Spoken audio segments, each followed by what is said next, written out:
Assalamualaikum warahmatullahi wabarakatuh. Halo anak-anak semuanya, saya Dianti Karim, guru ilmu pengetahuan sosial. Pada kesempatan kali ini saya akan menyampaikan bahwa materi ini adalah materi pertama kita di semester ganjil.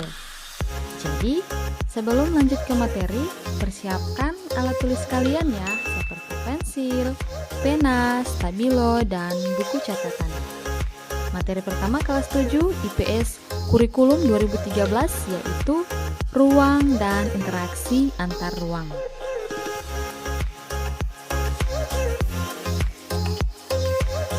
Adapun tujuan pembelajaran pada kali ini, Enci harapkan peserta didik dapat menjelaskan pengertian konsep ruang, menjelaskan pengertian interaksi antar ruang, dan mampu menyebutkan penyebab terjadinya interaksi antar ruang. Jadi, di bab 1 ini ada 6 sub materi yang akan kita bahas. Nah, untuk video kali ini kita akan membahas sub pertama, yaitu pengertian ruang dan interaksi antar ruang. Apa yang dimaksud dengan ruang ya? Rumah, danau, hutan adalah ruang. Rumah adalah tempat tinggal kita manusia. Danau adalah tempat tinggal ikan dan makhluk air lainnya, dan hutan adalah tempat tinggal hewan-hewan. Dan bumi adalah tempat tinggal kita semua, dan semua itu adalah ruang. Dari contoh-contoh di atas, pengertian ruang adalah tempat di permukaan bumi baik secara keseluruhan maupun hanya sebagian yang digunakan oleh makhluk hidup untuk tinggal. Selanjutnya, apa penyebab interaksi antar ruang? Interaksi antar ruang itu bisa terjadi karena setiap daerah memiliki perbedaan karakteristik. Misalnya, karakteristik tanah, bebatuan, dan tumbuhan. Karena perbedaan karakteristik antara daerah satu dengan daerah yang lain yang berbeda, maka setiap daerah akan saling bergantung satu sama lain. Contohnya di wilayah perdesaan dan wilayah perkotaan. Di wilayah perdesaan akan kaya sumber daya alam seperti padi, sayuran, susu, ikan. Sedangkan di wilayah perkotaan adalah pusat industri yang menciptakan hal-hal elektronik seperti komputer, laptop, mobil, dan handphone.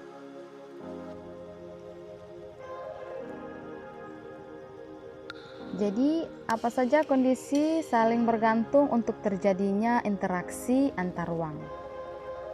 Ada 3 kondisi saling bergantung terjadinya interaksi antar ruang. Yang pertama adalah saling melengkapi atau komplementari atau regional komplementari. Kemudian yang kedua ada kesempatan antara atau intervening opportunity. Dan yang ketiga adalah kemudahan transfer atau transferability. Oke, kita bahas satu persatu. Yang pertama adalah saling melengkapi. Baik, perhatikan gambar berikut. Wilayah A merupakan dataran tinggi, sedangkan wilayah B adalah daerah pesisir. Wilayah A penghasil padi dan wilayah B adalah penghasil ikan. Untuk memenuhi kebutuhan padi di wilayah B, maka wilayah B akan membeli padi dari wilayah A dan sebaliknya.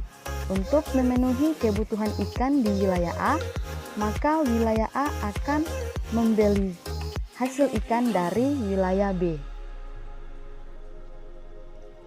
Selanjutnya ada kesempatan antara. Wilayah A adalah dataran tinggi penghasil padi, sedangkan wilayah B dan C adalah daerah pesisir penghasil ikan-ikan yang segar. Karena wilayah A dan C mempunyai jarak yang dekat, maka wilayah A dan C melakukan transaksi perdagangan.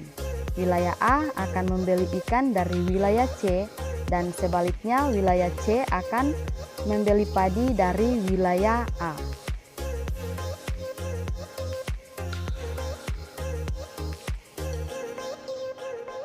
Yang terakhir adalah kemudahan transfer. Wilayah A adalah dataran tinggi penghasil padi. Wilayah B dan C adalah daerah pesisir penghasil ikan.